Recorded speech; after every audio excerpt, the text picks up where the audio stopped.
Assalamualaikum warahmatullahi wabarakatuh. Innal hamdalillah nahmaduhu wa nasta'inuhu wa nastaghfiruh wa natawakkalu bihi wa na'udzu billahi min shururi anfusina wa min sayyiati a'malina may yahdihillahu fala mudhillalah wa may yudhlil fala hadiyalah. Jamaah subuh yang dimuliakan Allah Ta'ala, marilah kembali kita sambil berzikir dalam hati kita masing-masing.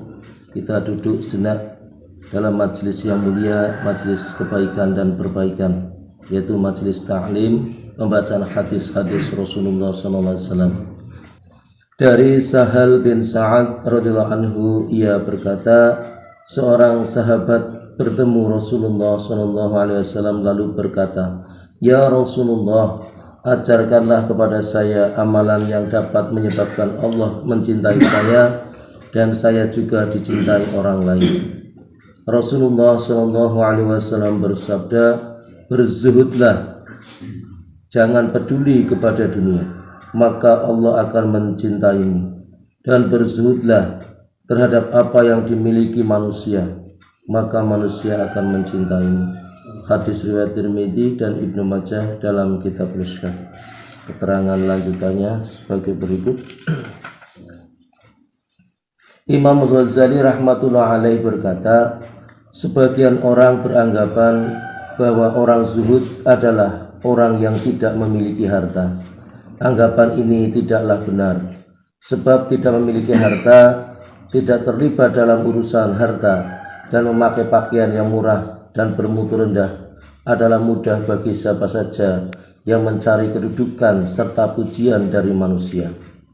Banyak orang mengatakan bahwa ia tidak terpaut dengan dunia, merasa puas dengan makanan yang sedikit dan pintunya senantiasa tertutup, bahkan duduk di rumah yang tidak berpintu supaya tidak dimasuki orang.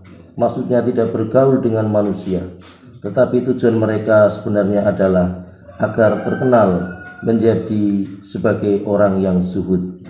Ada juga orang yang menyatakan dirinya sebagai orang yang zuhud, lalu ia memakai pakaian yang bagus lagi mahal, serta mengatakan bahwa memakai pakaian yang bagus adalah sunnah, dan mereka sendiri tidak berminat kepada pakaian yang bagus itu, tetapi terpaksa karena desakan orang-orang yang menginginkan agar ia berpakaian bagus. Sebenarnya perkataan itu memberi isyarat kepada manusia supaya mereka memberi pakaian yang demikian sebagai hadiah dengan dalih agama. Kedua golongan ini adalah orang yang mencari dunia dengan perantaraan agama. Sesungguhnya yang disebut dunia itu bukan hanya harta, tetapi mencari nama dan kemasyhuran juga disebut sebagai dunia. Orang yang zuhud mempunyai 3 tanda yang harus diusahakan pada diri seseorang, yaitu yang pertama, ia tidak merasa gembira dengan apa yang ada pada dirinya dan tidak merasa bersedih dengan apa yang tidak ada pada dirinya. Bahkan lebih baik merasa sedih dan merasa terbebani jika memiliki harta, dan merasa gembira karena tidak memiliki harta.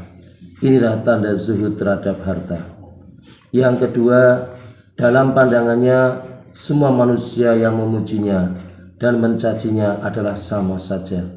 Ini merupakan tanda zuhud terhadap ketenaran dan nama baik. Yang ketiga, mencintai Allah Subhanahu wa taala serta merasakan kelezatan dalam mentaatinya. Diambil dalam kitab Ihya Ulumuddin karangan Imam Al-Ghazali. Tentu bersama dengan doa kafaratul majlis. Subhanallah wa bihamdihi, subhanakallahumma wa bihamdika, asyhadu an la ilaha illa anta, astaghfiruka wa atubu ilaik. Assalamualaikum warahmatullahi wabarakatuh.